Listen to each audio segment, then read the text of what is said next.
Baik, terima kasih Anak Muda. Selamat sore Anak Muda. Selamat pagi. Oh, selamat pagi. Selamat pagi. Pagi.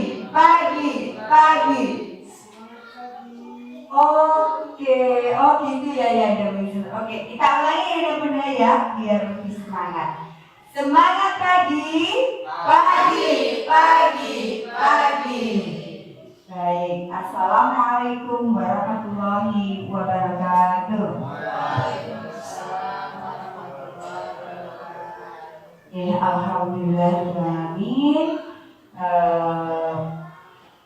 Segala puji bagi Allah yang mana alhamdulillah pada kesempatan kali ini terima kasih kepada seluruh Yanda Bunda yang sudah meluangkan waktu ya karena mungkin kesibukannya yang luar biasa di sekolah.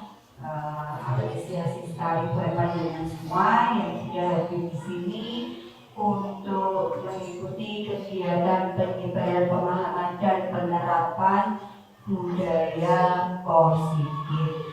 Nah, untuk itu sebelum kita mulai, mari kita buka dengan membaca basmalah bersama-sama. Bismillahirrahmanirrahim. Mudah-mudahan nanti kedepannya lancar, sehat semuanya, ya. Ya. Untuk membuat suasana menjadi lebih semangat, monggo Bunda Satu, saya minta untuk memimpin teman-temannya ice breaking terlebih dahulu. Ya, monggo Bunda Satu kami silakan.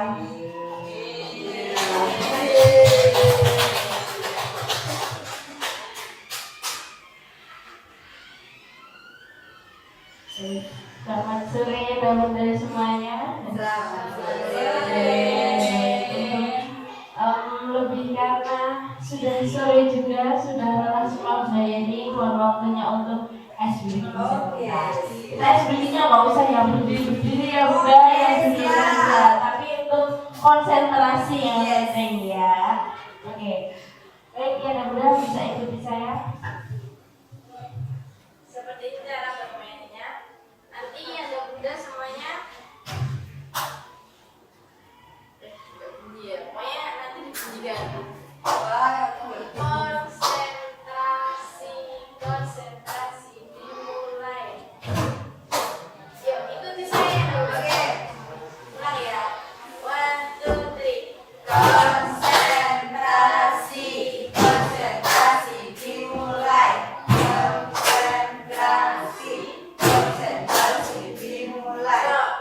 Sekarang mulai dengan panggil nama teman, tapi nama teman yang sudah dipanggil tidak boleh dipanggil. Contoh, konsentrasi dimulai. Salju Dian. Berarti dia harus memanggil nama Yanda atau Bunda yang lain Dengan sudah namanya dulu. ya.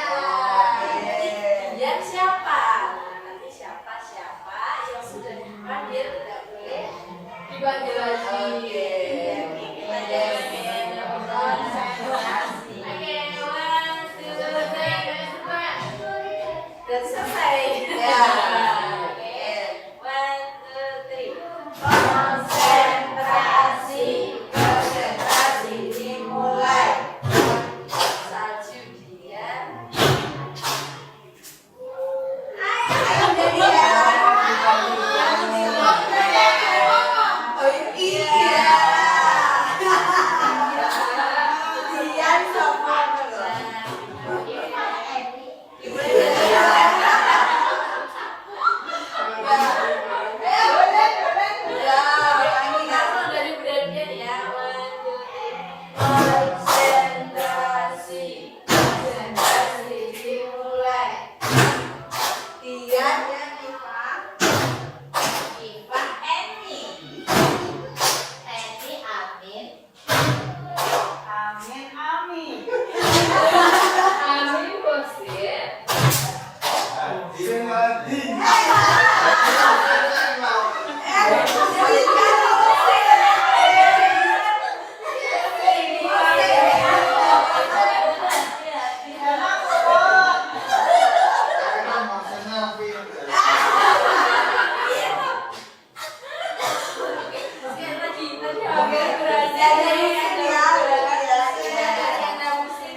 Masya Allah, luar biasa yang sudah lebih semangat ya yang budaya. Terima kasih sekali Bunda Sanju.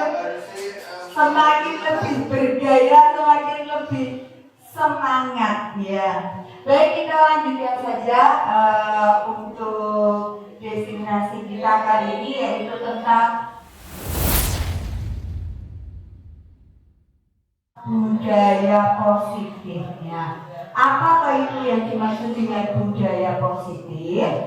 Nah, di sini budaya positif merupakan perwujudan dari nilai-nilai kebajikan universal yang diterapkan di sekolah. Nah, next. Nah, untuk budaya positif sendiri itu ada 8 konsep inti. Yang pertama yaitu perubahan paradigma belajar. Yang kedua, disiplin positif, nilai kebajikan, kebutuhan dasar manusia, motivasi perilaku manusia, posisi kontrol guru, keyakinan kelas, dan segitiga restitusi. Nanti kita akan bahas satu persatu. Kita mulai dari budaya positif yang mana itu nilai-nilai kebajikan universal, kemudian lanjut ke kedisiplinan positif, kemudian ke teori kontrol. Untuk selanjutnya,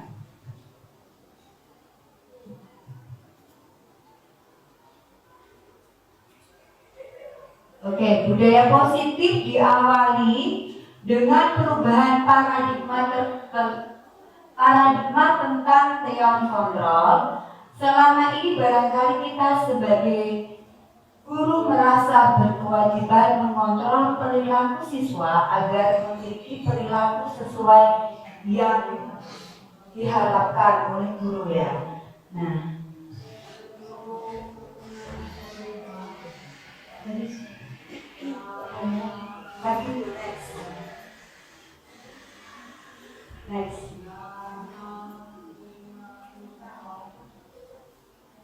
Nah, di sini tadi yang pertama adalah paradigma.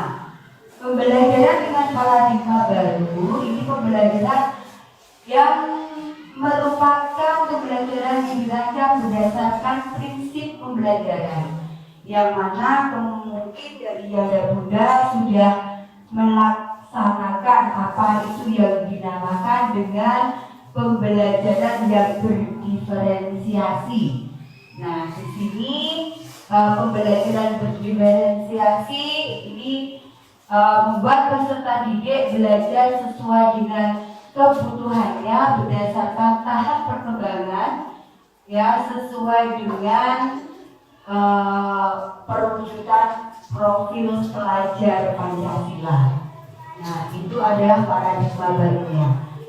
Di dalam paradigma baru ada ilusi-ilusi yang mengontrol, yaitu pertama tentang murid ya. Di sini pada dasarnya kita tidak dapat memaksa murid untuk berbuat sesuatu jikalau murid tersebut memilih untuk tidak melakukannya.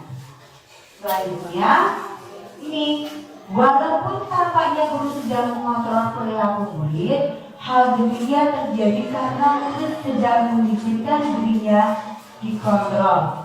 Saat itu bentuk kontrol guru menjadi kebutuhan dasar yang dipilih murid tersebut. Nah, untuk yang ketiga, teori kontrol menyatakan bahwa semua perilaku memiliki tujuan, bahkan terhadap perilaku yang tidak disukai. Untuk selanjutnya ilusi ya, bahwa semua penguatan positif, efektif dan bermanfaat. Di sini penguatan positif atau wujudan adalah bentuk kontrolnya. Selanjutnya, segala usaha yang mempengaruhi murid agar mengulang suatu perilaku tertentu adalah suatu usaha untuk mengontrol murid tersebut.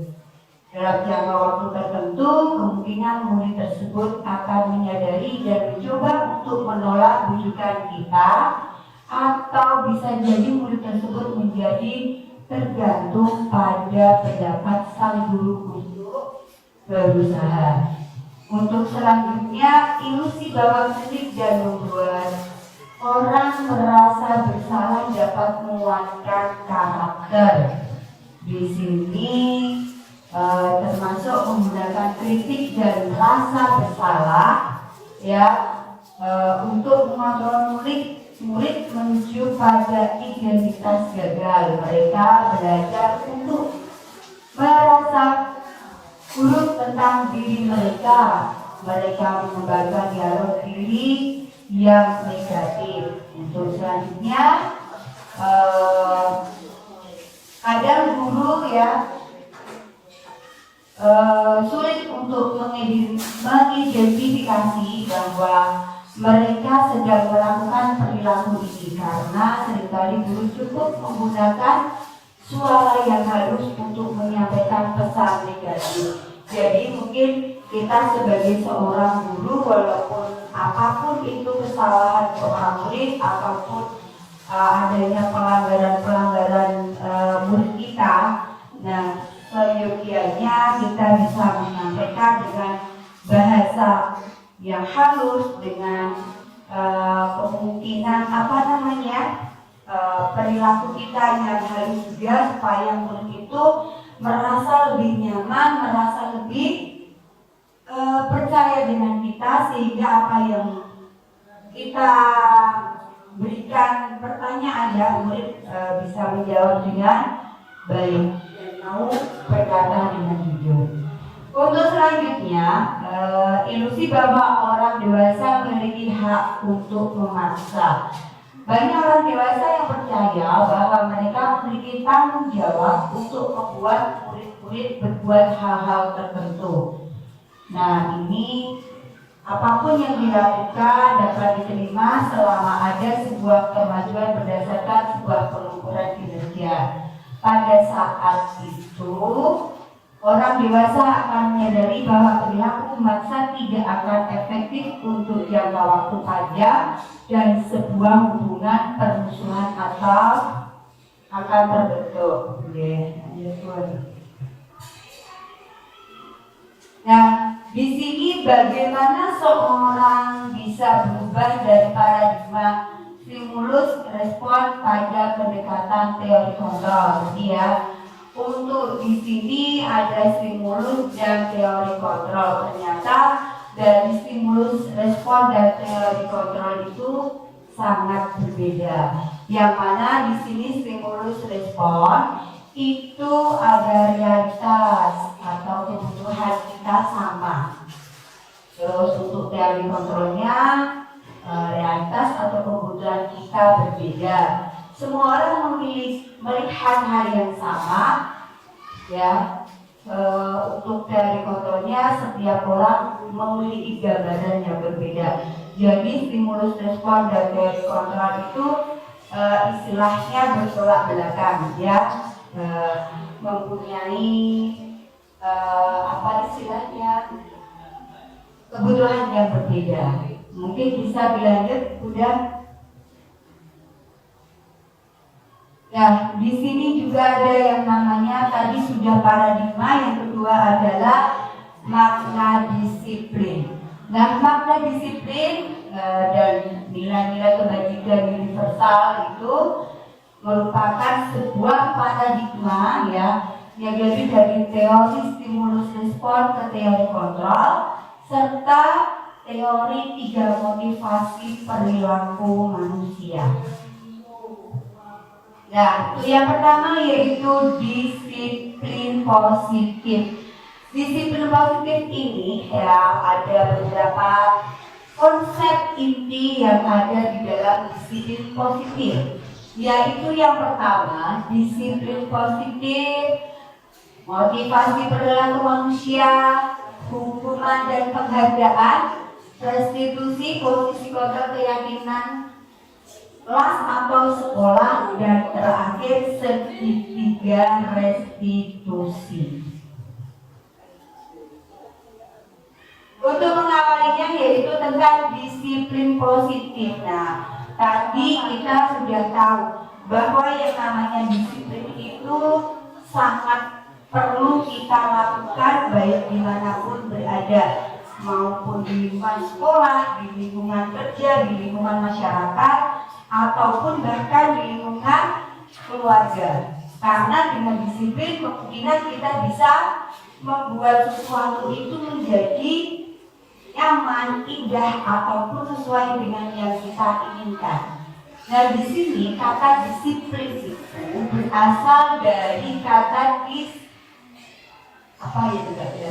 disiplina yang artinya belajar. Nah, itu sudah. Untuk disiplin positif di sini merupakan salah satu cara penerapan disiplin yang bertujuan untuk menumbuhkan kesadaran serta memperdayakan peserta didik tanpa imbalan, penghargaan, ancaman atau hukuman. Ya, ataupun dalam di sini tujuan dari disiplin positif ya sebagai pendidik, tujuan kita adalah menciptakan peserta didik yang memiliki disiplin diri sehingga mereka berperilaku mengacu kepada nilai-nilai kebajikan universal dan memiliki motivasi intrinsik dalam perubahan perilaku ke arah yang lebih baik. Jadi intinya disiplin di sini kurang lebihnya perilaku yang akan kita lakukan itu bisa menumbuhkan motivasi ataupun menunjukkan sesuatu yang positif di lingkungan kita, baik itu secara perilaku, secara perkataan ataupun perbuatan. Oke. Nah, untuk selanjutnya ada motivasi perilaku manusia. Di sini ada dua motivasi, yang mana dari motivasi perilaku manusia itu ada dua jenisnya, yaitu yang pertama motivasi ekstrinsik ya. Ekstrinsik itu apa? Yaitu motivasi untuk menghindari ketidaknyamanan atau hukuman. Yang kedua, untuk mendapatkan imbalan atau penghargaan dari orang lain. Ini yang dimaksud motivasi intrinsik itu motivasi yang mungkin kita bisa dapatkan dari luar diri kita, ya. Untuk yang ketiga yaitu motivasi intrinsik. Nah, intrinsik itu dari diri kita sendiri yang mana untuk menjadi orang yang mereka inginkan dan menghargai diri sendiri dengan nilai-nilai yang mereka percaya. Untuk selanjutnya ada hukuman dan penghargaan. Di sini hukuman itu bersifat tidak terencana atau tiba-tiba. Jadi terkadang seorang murid itu tidak tahu apa-apa yang terjadi dan tidak dilibatkan, ya. Terus untuk selanjutnya bersifat satu arah, yang mana dari pihak guru bisa memberikan dan murid hanya menerima suatu hukuman. Bisa berupa hukuman fisik maupun psikis.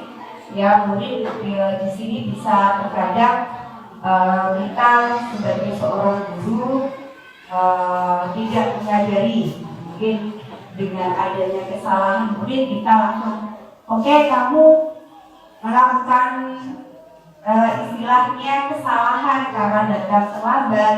Kita bisa melakukan dengan berdiri 10 menit, dan itu kan termasuk salah satu hukuman fisik, ataupun mungkin dengan perkataan-perkataan kita yang tidak sengaja membuat murid itu menjadi merasa tidak enak hati dengan apa yang sudah kita ucapkan. Nah, terus untuk penghargaan sendiri ya, untuk penghargaan saat kita berulang-ulang menjanjikan hadiah kepada anak-anak agar berperilaku bertanggung jawab, ataupun kepada seorang murid agar mempelajari sesuatu yang baru atau kepada seorang karyawan ya melakukan pekerjaan yang berkualitas. Nah, semua berasumsi mereka tidak dapat melakukannya atau mereka tidak akan memilih untuk melakukannya. Ini penghargaan yang diambil dari harus tadi. Next. Nah, untuk selanjutnya yaitu restitusi. Nah, restitusi ini merupakan sebuah pendekatan untuk menciptakan disiplin positif. Ya, restitusi adalah menciptakan kondisi bagi murid untuk memperbaiki kesalahan mereka sehingga bisa kembali pada kelompok mereka dengan karakter yang lebih kuat. Ini dari Gosen ya tahun 2004. Selain itu, apa yang dimaksud dengan restitusi? Yaitu adalah proses kolaboratif yang mengajarkan murid untuk mencari solusi ya dari masalahnya, membantu murid untuk berpikir ya dari apa yang terjadi sehingga terciptanya suatu keinginan sesuai yang murid inginkan.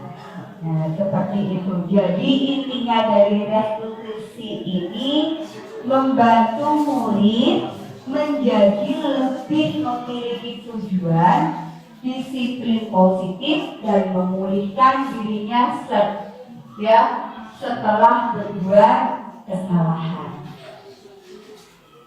Nah, di bawah ini adalah ciri-ciri restitusi yang membedakan dengan program disiplin lainnya. Nah, ini ada banyak sekali ya. Salah satunya ada restitusi bukan untuk menebus kesalahan, namun untuk belajar dari kesalahan. Jadi restitusi ini intinya tidak menghakimi, tapi kita mencari solusi apa yang sudah dilakukan supaya nanti anak itu bisa memperbaiki sesuai dengan keinginannya, sesuai dengan keyakinannya. Terus restitusi memperbaiki hubungan. Nah, restitusi adalah tawaran bukan paksaan.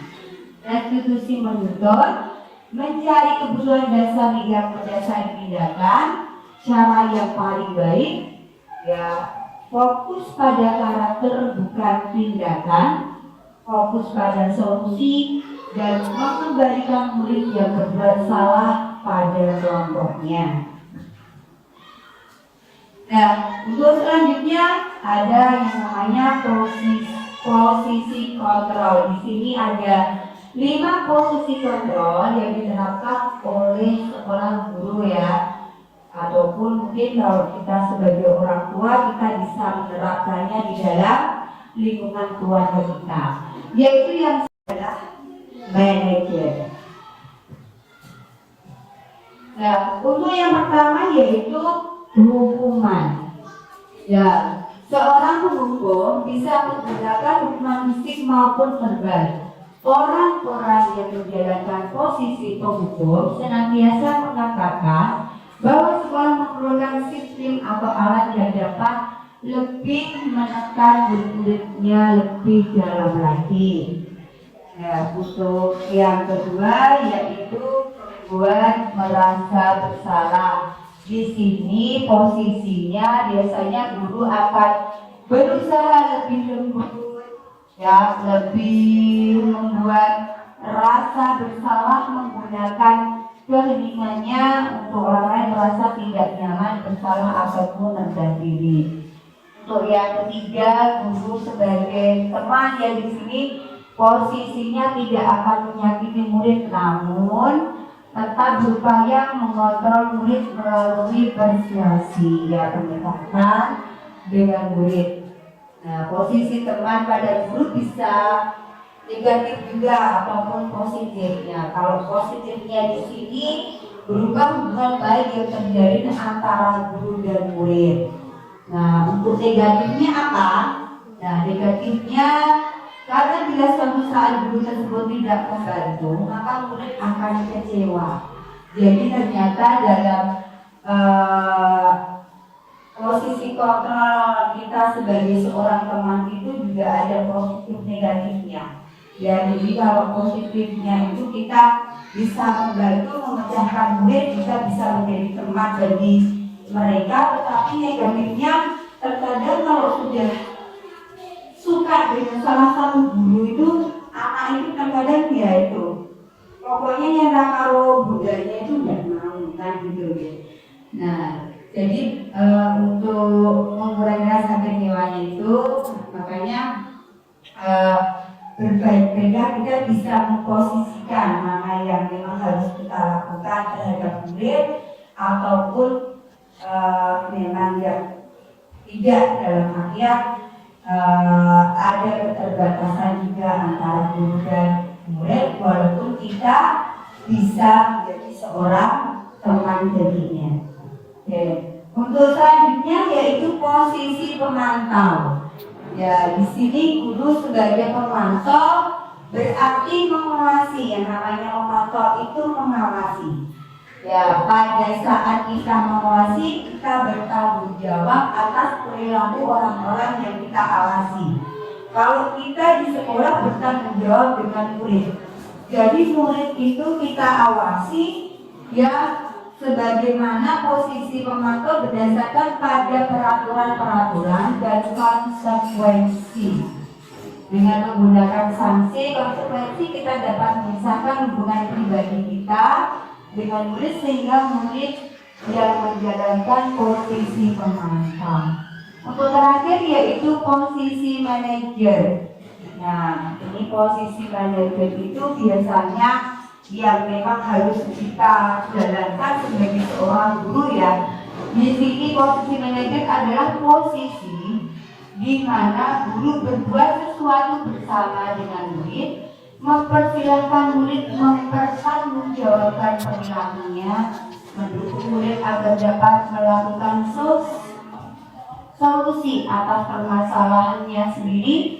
Ya, seorang manajer telah memiliki keterampilan di posisi teman maupun pemantau. Jadi intinya manajer itu kita bisa mengontrol murid baik dari segi kita sebagai seorang guru maupun sebagai seorang teman bagi murid kita. Yeah.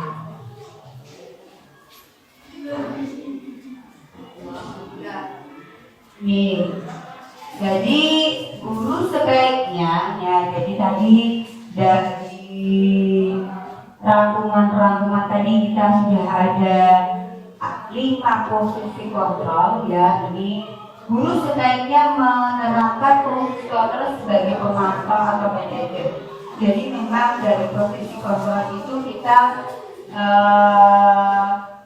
baiknya sebagai pemantau atau manajer.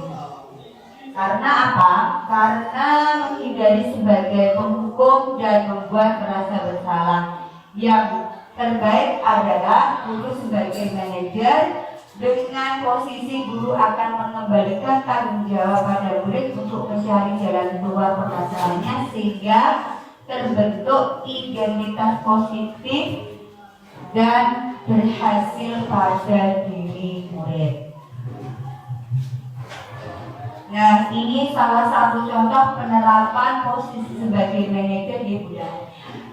Yang mana di sini adalah salah satu murid saya namanya Sultan yang 2 kali berturut-turut ya dia melakukan kesalahan, yaitu terlambat sekolah dengan alasan bangun kesiangan. Nah, di sini penerapan kita sebagai seorang guru yaitu sebagai manajer. Bila mana ada anak-anak yang melakukan suatu kesalahan, kita bisa ajak diskusi atau ajak berbincang-bincang ya, mengajak siswa mencari solusi dan mencari jalan keluar permasalahannya sehingga anak tersebut bisa memperbaiki dirinya untuk kedepannya lebih baik lagi. Nah, ini adalah posisi kita sebagai manajer. Untuk selanjutnya yaitu ada yang namanya keyakinan kelas. Keyakinan kelas yaitu nilai-nilai kebajikan universal yang disepakati secara tersirat dan tersurat lepas dari latar belakang kita sebagai seorang Indonesia yang mempunyai berbagai macam karakter, berbagai macam suku, bangsa, bahasa ya. Jadi ini terlepas dari itu semuanya. Nah, keyakinan kelas itu dibuat dengan alasan karena seorang akan lebih tergerak dan bersemangat untuk menjalankan keyakinannya daripada hanya sekedar mengikuti serangkaian peraturan tertulis tanpa makna. Dalam artian keyakinan kelas ini kita buat berdasarkan kesepakatan bersama. Dari awal adalah dengan istilahnya tadi kebajikan universal, yang mana keyakinan kelas itu kita bisa membuatnya, bisa kita terapkan kalau itu semua bisa disepakati dalam satu sekolah ataupun di dalam kelasnya. Nah, terus untuk selanjutnya nih, nilai-nilai kebajikan universal itu bisa disepakati bersama tadi ya. Nih contohnya dengan terlibat, kita bisa melibatkan ya murid dengan penerapan keyakinan kelas, yang mana murid bisa memberikan suatu contoh ya keyakinan kelas yang mana nanti akan bisa kita sepakati bersama. Nah, ini mendengarkan dengan ataupun bisa memberikan nilai kebajikan dari peraturan tersebut ya, tujuannya sehingga mereka memenuhi tujuan itu. Jadi intinya keyakinan kelas itu dibuat secara bersama-sama dengan kesepakatan bersama-sama. Jadi kalau kemarin contohnya saya di kelas 1 aku, saya membuat suatu keyakinan kelas, ya mana keyakinan kelas itu setiap anak bisa menuliskan keyakinan-keyakinan yang akan mereka inginkan, yang ingin mereka capai. Nah, adapun prosedur pembentukan keyakinan kelas, nah ini yang pertama jelas ya, murid ataupun kalau kita di lingkungan sekolah ya seluruh warga sekolah, yang mana peraturan itu mereka semuanya bisa mencurahkan pendapatnya yang nanti bisa disepakati. Terus mencatat ya, kalau sudah terbentuk suatu kesepakatan dicatat, kemudian dimasukkan ke dalam papan-papan ataupun poster yang mana itu sudah menjadikan suatu keyakinan. Nah, kemudian sesuai keyakinan kelas, sesuai dengan prosedur pembentukan keyakinan kelas dengan kalimat positif. Ternyata keyakinan kelas setelah kita meminta bantuan dari anak-anak, kalau kita di kelas ya, tidak semerta-merta dari apa yang mereka tuliskan itu sudah menjadi suatu keyakinan kelas. Nah, langkahnya apa? Setelah mereka menuliskan, kita ubah dari kalimat yang mereka buat menjadi sebuah kalimat positif. Jadi mungkin penerapan keyakinan kelas untuk kelas bawah dan kelas atas pun itu berbeda. Karena apa? Saya di kelas 1 mungkin dengan memberikan penjelasan itu seringan mungkin, sebisa mungkin anak itu bisa memahami apa yang kita maksud. Ya, jadi kita mau membuat keyakinan kelas, coba anak-anak keyakinan kelas itu apa dan sebagainya. Mereka tahunya keyakinan kelas itu mesti apa, mudah, nggak tahunya peraturan. Jadi yang ada di dalam benak mereka itu peraturan. Ya, kalau peraturan sama keyakinan kelas itu ternyata berbeda. Kalau menurut saya ya, peraturan itu segala sesuatu yang sudah ditetapkan dan itu sifatnya paksaan. Mau tidak mau kita harus menjalankan peraturan itu. Kalau kita tidak menjalankan peraturan itu yang sudah ada, pasti kita akan mendapatkan sanksi, mendapatkan konsekuensi. Tetapi yang namanya keyakinan kelas di sini berbeda. Keyakinan kelas itu adalah sesuatu yang sudah disepakati bersama, walaupun nanti dalam pelaksanaannya anak berulang-ulang kali dalam menjalankan itu, mereka tidak sadar, oh ternyata apa yang saya lakukan itu sudah tidak sesuai dengan keyakinan kelasnya. Tugas kita sebagai seorang guru apa? Selalu mengingatkan apa yang sudah menjadi keyakinan kelas ataupun kesepakatan kelas. Nah, itu guys. Lanjut aja udah, next. Nah, ini adalah salah satu keyakinan kelas dari kelas 1 Abu. Nah, bisa dibersani ada bunda.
Pakai aja juga biar tidak mau hilang waktu.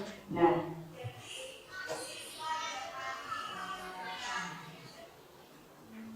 ini kalau sudah kita berikan suatu istilahnya apa itu keyakinan kelas, anak-anak bisa menuliskan berdasarkan keyakinannya mereka masing-masing.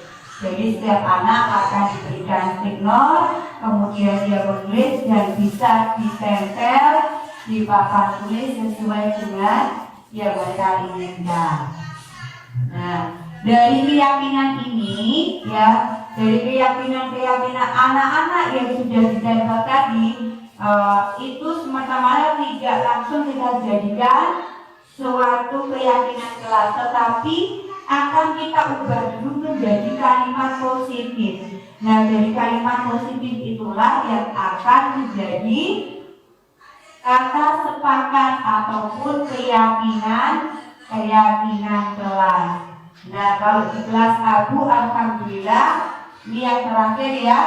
Kita langsung saja biar tidak memakan waktu. Nih, dari kelas Abu sudah ada 4 keyakinan kelas. Nah, tadi sudah ada yang tidak terlambat, ada yang tidak boleh bertengkar, tidak boleh berucap kasar, kan seperti itu. Dan itu bisa kita jadikan kalimat-kalimat positif itu menjadi suatu keyakinan. Jadi, kalau tidak datang terlambat berarti kalimat positifnya apa? Datang tepat waktu. Tidak boleh berkata kasar dengan teman ataupun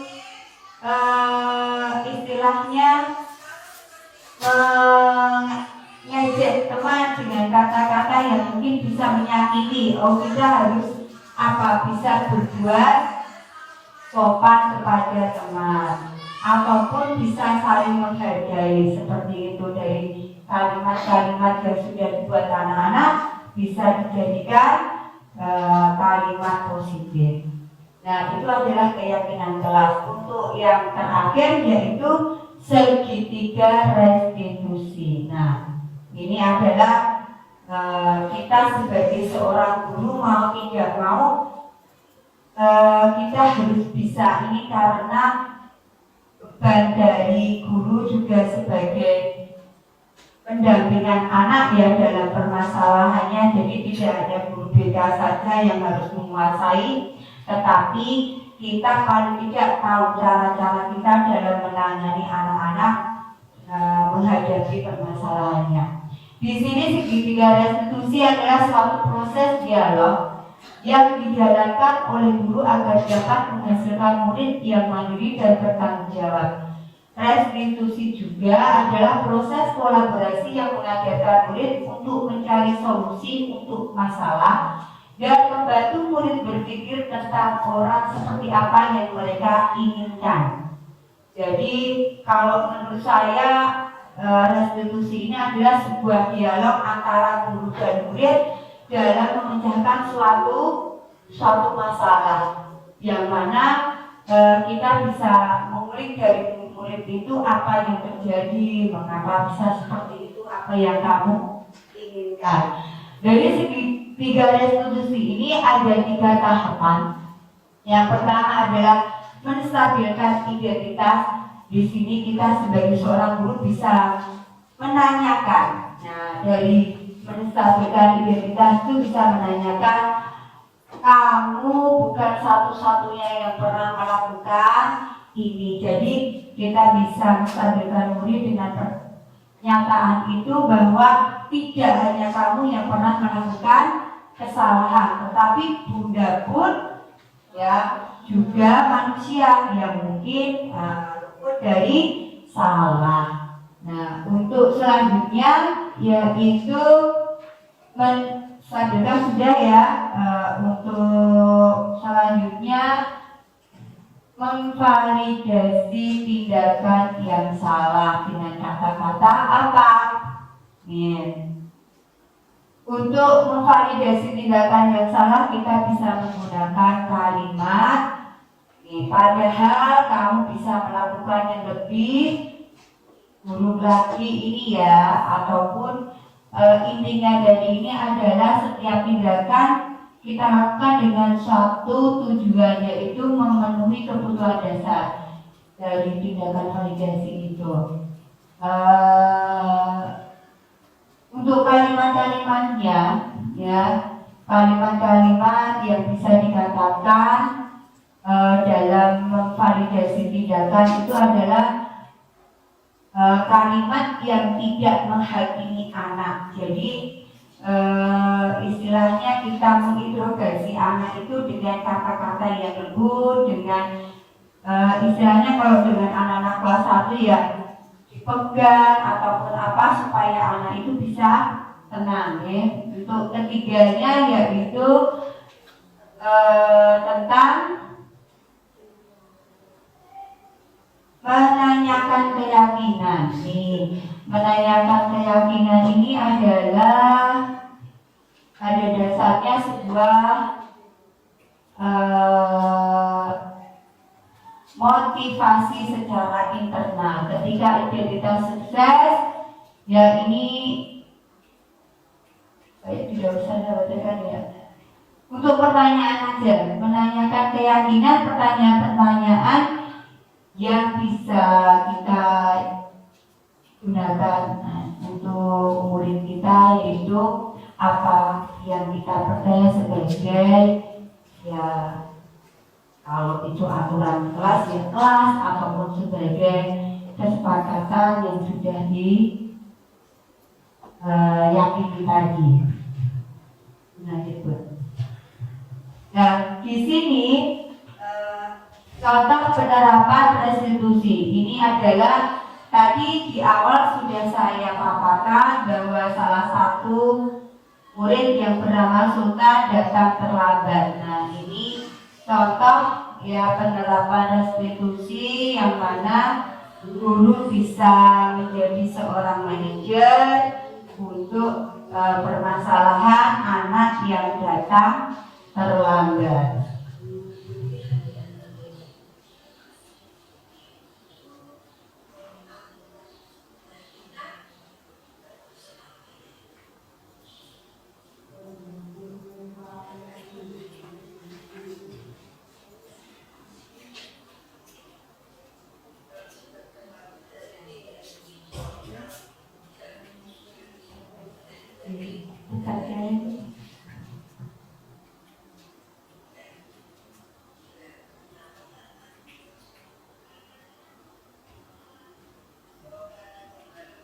Ya maaf Bunda, ini kelas 1 jadi terkadang pertanyaan apa jawabnya apa.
Bangunnya tidak boleh kemalaman. Nah, ini tidak saya editnya,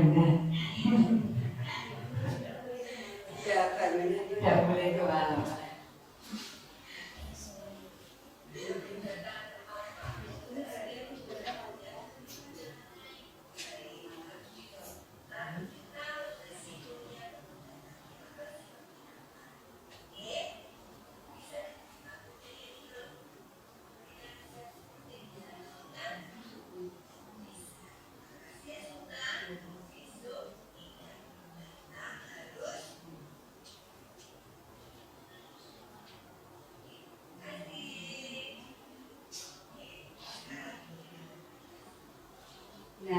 sebagai salah satu penerapan restitusi mungkin yang Bunda yang lain lebih baik itu dari saya untuk secara penanganannya itu hanya salah satu contoh saja yang mana nanti ketika ada murid-murid kita baik itu entah terlambat ataupun mereka melakukan kesalahan-kesalahan yang lain kita bisa menangannya dengan tepat. Nah, alhamdulillah ini adalah penutup kita dalam penerapan program disiplin positif. Hendaknya guru memiliki standar kepribadian profesional dan sosial yang baik, di mana guru mampu merefleksi dirinya dalam posisi kontrol saat ini. Bagaimana perjalanan dirinya sebagai among, manajer yang menuntun murid-muridnya menjadi insan yang mandiri, merdeka dan bertanggung jawab. Nah, mungkin itu ya Bunda yang bisa saya sampaikan. Kurang lebihnya saya mohon maaf yang sebesar-besarnya.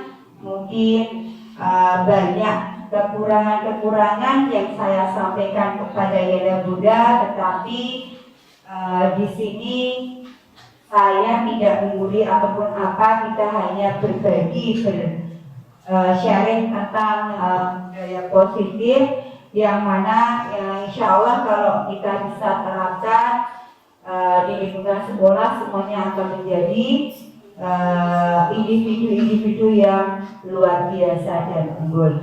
Mungkin itu dari saya, kurang lebihnya saya mohon maaf. Mungkin ada tanggapan ataupun refleksi dari teman-teman, monggo sebelum saya akhiri. Monggo Bunda. Terima kasih kesempatannya sendiri. Mohon maaf saya terlambat karena masih mengikuti kegiatan yang lain. Saya mungkin minta naskah yang menstabilkan paling saya kesalahan ya. Tadi ada kalimat yang mungkin saya salah baca atau mungkin saya perlu penjelasan. Menstabilkan? Iya. Ini ya. Validasi tindakan yang salah.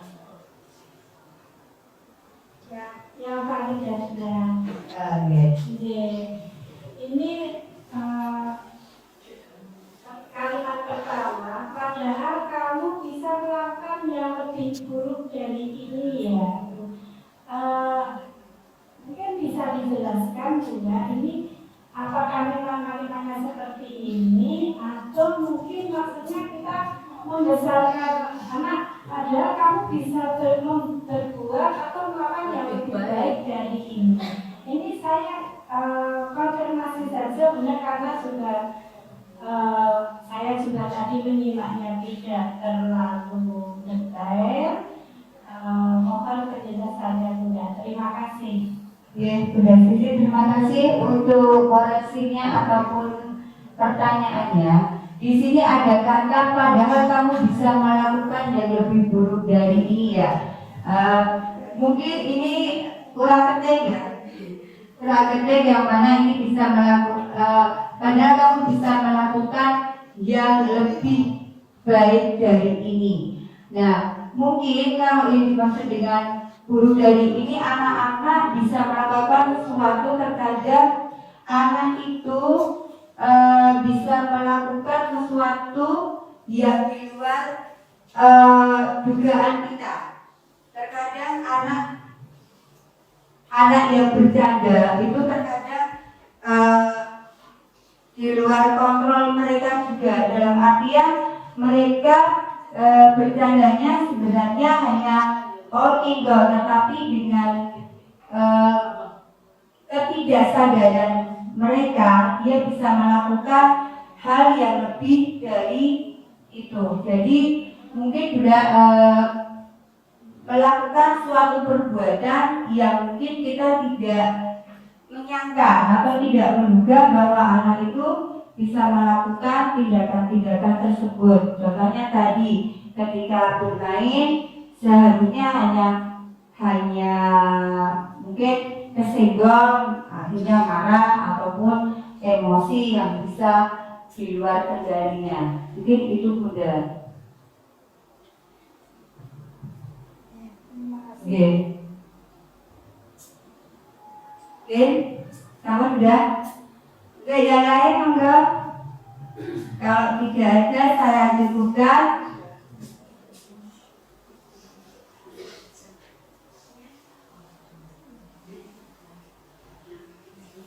Oke.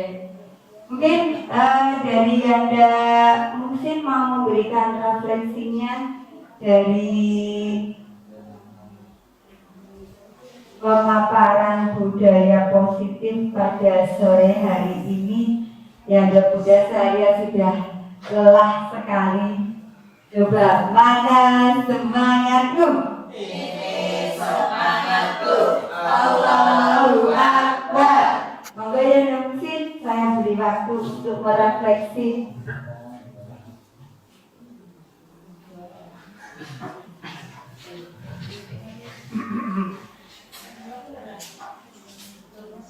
Cek.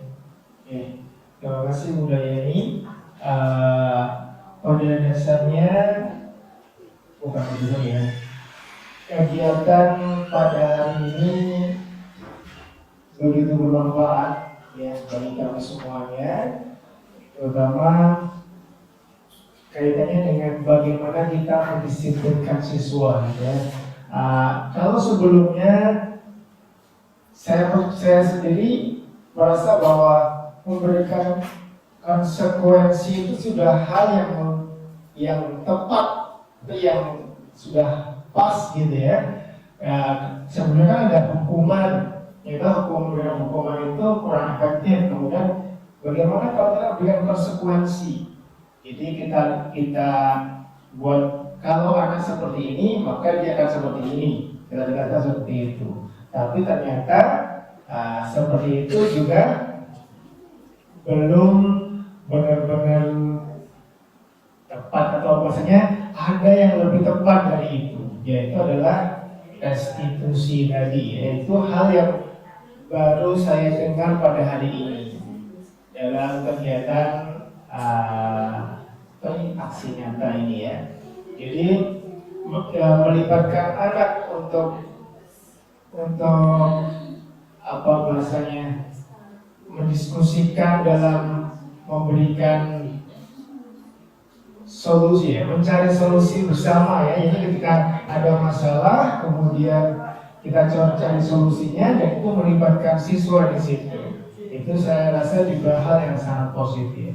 Jadi terima kasih pada hari ini kami belajar hal yang baru terkait dengan restitusi tadi. Semoga kemudian kita bisa menerapkan hal tersebut dalam kegiatan kita di sekolah. Begitu. Ya, terima kasih sekali Anda Muslim untuk refleksinya pada kesempatan kali ini. Mudah-mudahan apa yang saya paparkan ini bisa menjadi ukur kita untuk menjadi guru yang lebih baik dalam menuntun murid-murid kita menjadi insan yang lebih unggul lagi sesuai nanti yang kita akan laksanakan, yaitu mewujudkan profil pelajar Pancasila. Nah, itu ya Bunda. Terima kasih atas waktu semangatnya ya untuk kesempatan sore hari ini. Mari kita tutup untuk kegiatan pada hari ini dengan membaca hamdalah bersama-sama. Alhamdulillahirobbilalamin. Wassalamualaikum warahmatullahi wabarakatuh. Matur nuwun ya.